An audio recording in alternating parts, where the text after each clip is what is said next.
Este video existe gracias a su apoyo en Patreon. Con su apoyo podrás ver este y otros nuevos videos antes que el resto, además de que podrás votar por los próximos videos de este canal y accederás además a contenido exclusivo. Más información en el enlace que estoy dejando aquí arriba. Aquí arribita. Ok. Bien, creo que ya desapareció. Ok. Bueno, ahora sí, comenzamos. Bien, vamos a ver cómo está el anime en estos momentos.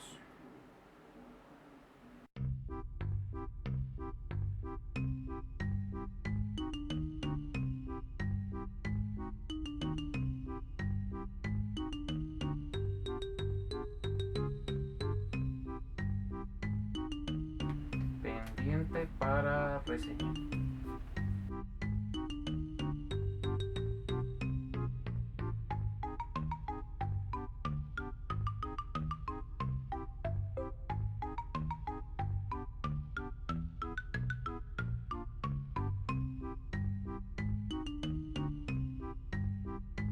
Pendiente también para otra reseña.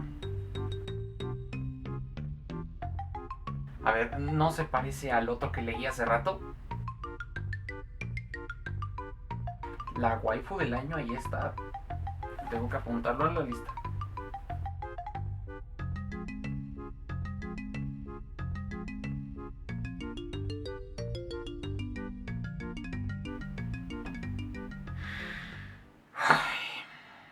Si no son isekais, son echis o son escolares.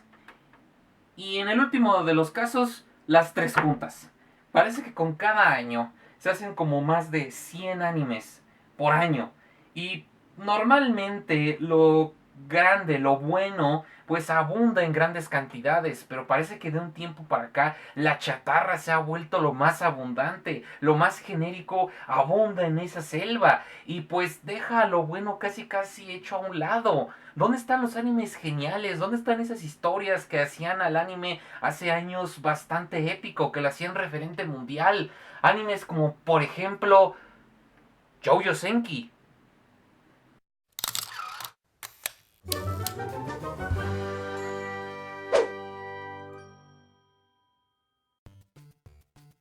Arriesgarse.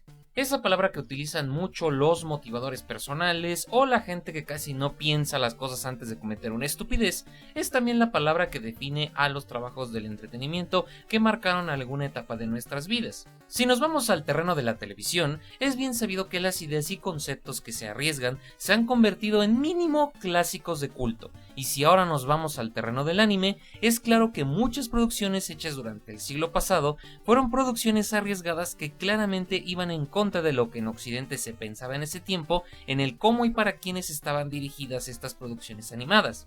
¿Cómo olvidar en Latinoamérica joyas como el anime es del diablo y que palabras como Kamehameha era la frase que se usaba para recitar algún versículo de la Biblia negra para invocar a Lucifer? Sí, a ti te veo, clásico de YouTube que engloba la ignorancia de buena parte de los latinos de ese tiempo. Su nombre Dragon Ball significa la bestia en venida y admiten este significado en toda China.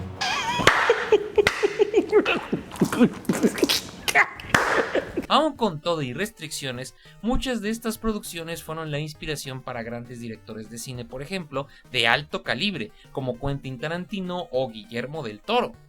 Sobre todo esto último. I'm Mexican. Sí, todo muy bonito, todo suena bastante bien, suena bastante genial, pero lamentablemente en esta vida nada es eterno. De ser así, yo en este vaso vacío, yo tendría aquí refresco cada que yo quisiese, siempre y cuando yo chasqueara los dedos, así como Thanos. Oh, por Dios santo. ¡Es refresco! ¡Oh, por Dios! ¡Oh, por Dios! ¡Es más refresco!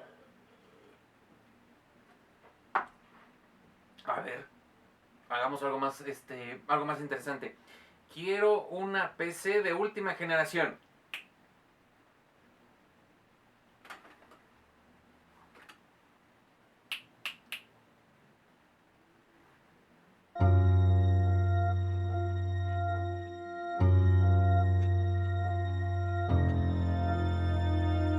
Podemos decir que en esta década se ha comenzado a notar una tendencia a la baja en la calidad de los animes, la sobresaturación de producciones que se hacen anualmente, el estancamiento en ciertos clichés que hacen sentir que estás viendo la misma historia por 9ª vez en el mismo año, y una industria que ha optado por el recibimiento del público local que del internacional han llevado a que tengamos producciones bastante malonas. Pero de vez en cuando hay estudios que toman riesgos, estudios que deciden ir en la dirección contraria de las tendencias de su país para traernos producciones que nos recuerdan a ese Japón que tomaba riesgos y hacía genialidades como Jojo Senki. Cuando me comentaron de este anime y después de haber visto la sinopsis y después de haber visto el tráiler, sentí una enorme emoción, algo que no sentía desde la primera temporada de Chunibyo. Hace ya bastantes años. Un anime que no tratara a su público como simples bultos que nada más buscan ajusticiar al ganso por las noches. Y si eres una de esas personas y me estás viendo en este momento, deja el ganso en paz. Una trama que cuestiona la moralidad y que ensalza una ideología que aquí en Occidente, ahorita que estamos en tiempos políticamente correctos, pues harían enojar a más de una reina del drama. Jojo Senki nos muestra el descenso a la locura, la evolución de la guerra, todo en manos de una persona que hará lo imposible, si eso implicara inclusive a desafiar al mismísimo Dios, para cumplir su misión. Ya comenzando con la crítica, ¿de qué trata este anime? La trama de Jojo Senki nos relata la vida de un empresario japonés cuyo nombre no sabemos, que es conocido por ser un hombre recto, pegado a las reglas, estricto y sin compasión alguna por sus empleados. Tras haber despedido a un empleado por su pésimo desempeño, mientras esperaba el metro, dicho empleado lo lanza contra las vías del tren, directo hacia su muerte. Pero en el instante antes de ser arrollado por el tren, Dios mismo hace acto de presencia, y como forma de castigarlo por ser una terrible persona y por negar su fe, manda su alma a un universo paralelo similar a la Europa de principios de la Primera Guerra Mundial, donde reencarnará en una niña huérfana llamada Tanya de Guresha. Dios le ha puesto una serie de condiciones a Tanya. Si no llega a morir por causas naturales o aceptar su fe en él, su alma será condenada en el infierno y reencarnará infinitas veces por toda la eternidad. En este universo paralelo, donde la magia es común y es utilizada en el campo de batalla, Tanya termina teniendo un enorme potencial mágico y es enrolada a su corta edad para combatir por el Imperio, el equivalente al Imperio alemán. Tanya hará todo lo posible por subir de rango para así evadir lo más posible el campo de batalla y con ello finalmente vencer a Dios.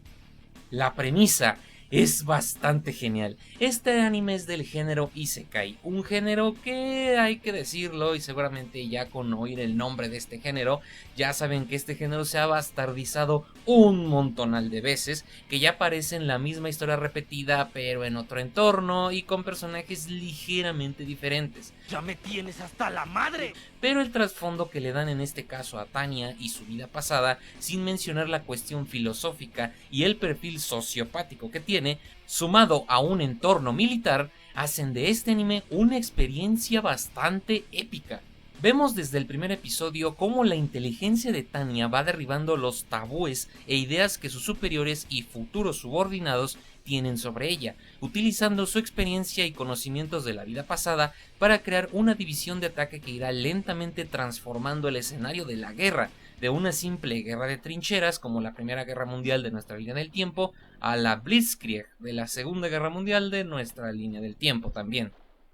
Tanya, como dije, es una chica de personalidad seria, fría y con una precisión de reloj suizo que la hace rápidamente ir subiendo de rango, consiguiendo en el Imperio victorias decisivas en batallas bastante geniales. Lo más perturbador de esto es que sin saberlo, los horrores de la guerra, sin mencionar el hecho de que Tanya en realidad era un hombre japonés cuya vida le fue arrebatada, ha ido poco a poco rompiendo su cordura, teniendo a una sociópata que conseguirá su objetivo, sin importar si civiles inocentes del bando contrario se ponen en medio.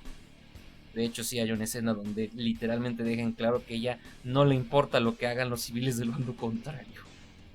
Los personajes secundarios son otro apartado interesante, ya que vemos la planificación de las ofensivas imperiales a cargo de un grupo de generales que son referencias a varios de los generales más importantes de la Alemania imperial de la Primera Guerra Mundial, y a uno que otro de la Segunda. Dentro de la división de Tanya, quien resalta bastante es Victoria, una joven chica que se termina convirtiendo en su ayudante más leal y en la segunda al mando. A diferencia de Tanya, ella es muy optimista e intenta mantener la moral de todo el escuadrón, haciéndola un miembro importante dentro del mismo, y digamos que ayuda a relajar los momentos tensos y cuasi psicópatas de Tanya. Es como la válvula de escape hecha persona. Otro aspecto que hay que considerar como un punto a favor es la ambientación. Espero no ser el único que ya estaba fastidiado de los ambientes medievales fantásticos que ya parecen una plaga en diferentes medios del entretenimiento. O sea, las primeras 100 veces fueron interesantes, pero ya como a la 101 uno ya se empieza a fastidiar. Ya parecía más un enorme copy-paste de otras obras que ya veías antes. Pero aquí en Youjo Senki nos metemos a un contexto que le tira un tantito al steampunk con magia, creando facciones que hacen que sientas interés por saber el trasfondo de los países en el conflicto. Comencemos obviamente con la facción principal, el Imperio. Es una fusión de los imperios alemán y austrohúngaro de nuestra realidad, con unos territorios adicionales que hacen de este país un coloso en el centro de Europa. Su más acérrimo rival, la República de François, que es una clara referencia de Francia. También no hay que olvidar a la Mancomunidad, que obviamente es Gran Bretaña, la Federación Rusi, alias la Unión Soviética, Legadonia, los países escandinavos fusionados en uno solo, y también no podía faltar los Estados Unificados, obviamente los Estados Unidos. No les daré muchos detalles sobre cómo avanza el conflicto, dejaré que ustedes mismos sean testigos sobre cómo esta versión de Europa se vuelve el escenario de una guerra que se va volviendo más y más mortífera. Todo en parte gracias al genio estratégico de una niña malvada, que pues en realidad es un hombre de casi mediana edad que reencarnó, y de generales bastante astutos. De hecho, si se lo ponen a pensar... Una cosa interesante que me encantó es que esta historia no trata precisamente sobre una persona que busca la redención y aprende de su experiencia de reencarnación para ser una mejor persona. Aquí vemos más bien los sentimientos más oscuros y quizá de cierto modo reprimidos de alguien florecer y causar estragos todavía aún más grandes. Hasta ahora hemos visto el auge y consagración de Tanya como una heroína para su pueblo, pero quizás lo mejor de esta serie vendrá si subsecuentemente, tal y como pasó en nuestra realidad, el imperio pierde y es sometido a tratados de paz que destruyan a su sociedad de dentro hacia afuera. Tal vez por ahora Dios da la sensación de que está perdiendo, pero dado lo que vimos al final de la serie, este conflicto está muy, pero muy lejos de terminar. Esta no es probablemente la historia de alguien que a largo plazo se redimirá de sus pecados, sino de alguien que pasará a ser de una persona mala a una terrible. En resumidas cuentas, si eres fan de lo bélico o de animes como Hellsing Ultimate, que de hecho no están tan lejos esas comparaciones entre Tanya y Montana Max, no están muy lejos en ese tipo de comparaciones, y es algo interesante. O de videojuegos como Command & Conquer Red Alert, pues Youjo Senki te va a fascinar de principio a fin, sobre todo si eres fan de ese tipo de cosas militares y todo eso, te va a fascinar. Y bueno, con todo esto mencionado, es momento de ir a la calificación.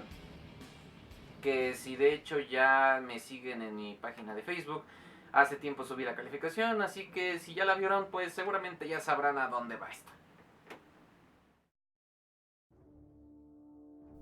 Historia. Como dije, la trama, el contexto y el desarrollo del conflicto hacen de este anime una experiencia completa en todo sentido. Tenemos nuestro momento dramático, el momento épico, el raro y el siniestro. No esperen mucha comedia, al menos del lado de Tanya. Sí hay comedia, pero es la típica comedia de momentos de guerra, ese humor negro que trata de aligerar la tensión entre soldados. me hubiese gustado conocer más de la sociedad del imperio y algún breve trasfondo del cómo se formó, ya que un país de semejante tamaño, por ejemplo, debe de tener una historia muy interesante. Ojalá que en un futuro cercano su creador nos traiga algún spin-off sobre el pasado de este país en particular. Quién sabe, tal vez el que haya fundado este país haya sido otra víctima de Dios. Eso sería bastante genial e interesante. Algo malo que pueda llegar a decir, pues la verdad no. La ejecución de la trama me encantó y lo que nos dejaron para la continuación da a entender que Tanya no la va a tener fácil. Y mientras llega el descalabro, pues a disfrutar de todo el orgullo de lo que es ser del imperio, porque seguramente, como dice la frase, todo lo que sube en algún momento va a tener que bajar. Sin más que decir, le doy un bien merecido 10.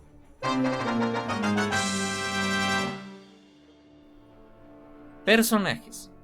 Tanya, como dije, es un personaje súper interesante. Es alguien con un orgullo que raya en lo extremo, en lo insoportable. Aun si la prueba total de que Dios le esté hablando en la cara, ella o él, no sé cómo podríamos referirnos a Tanya, no admitirá el error, y aunque este podría ser un enorme fallo en su persona, la realidad es que estamos con alguien que en su vida pasada hacía las cosas bien, sin el lado empático que nos separa de los sociópatas. La experiencia que ahora vive como Tanya es claro que la ha trastornado, y lentamente, quiera o no, está disfrutando cada minuto del baño de sangre que sucede a su alrededor. Como comenté hace rato, la hemos visto ganar, junto con el resto del ejército imperial, pero será genial ver lo que hará Tanya si el imperio termina perdiendo. El resentimiento que podría surgir en ella hacia el enemigo podría crear una nación movida por la venganza. Les recuerda a alguien, ¿verdad? Otros personajes son igual de interesantes y ayudan a enriquecer el contexto en general. Pero hay que decir que a pesar de cuán interesantes y geniales sean, Tanya, aún siendo chiquita y todo, abarca todo y es el centro absoluto de nuestra atención. Veremos si su rival americana le termina robando el reflector, al menos por un ratito. Le doy un bien merecido 10. Música. La música es excelente, sobre todo cuando nos concentramos en las partes de los combates. Por un momento recuerdo los videojuegos de Call of Duty, los primeros, los más recientes, ni siquiera. O películas como Mad Max. Oh, por Dios. Música. La música es excelente, sobre todo cuando nos concentramos en las partes de los combates. Por un momento me vengo a acordar de los videojuegos de Call of Duty, los primeros, no los más recientes, o películas como Mad Max Fury Road, donde el poder del coro hace que sientas escalofríos cuando oyes a Tanya retar a Dios. ¡Dios santo, menudo soundtrack! Sin más que decir, pues le doy 10.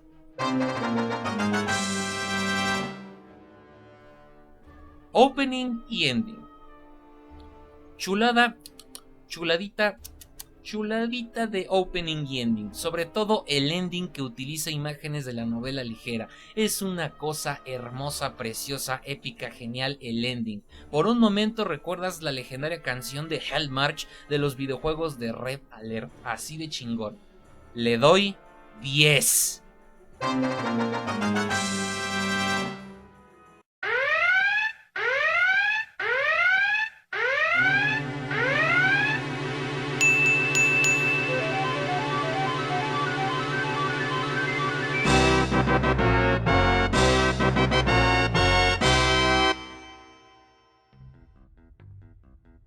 Y bien, aquí lo tienen, el segundo anime en la historia de este canal que consiguió la calificación perfecta, la calificación de 10. Y bueno, no tengo nada más que decir. Si no han visto JoJo Senki, hágalo. No sé qué están haciendo. Dejen de estar ajusticiando al ganso 24/7 y pónganse a ver Yoyo Senki. No se lo van a arrepentir.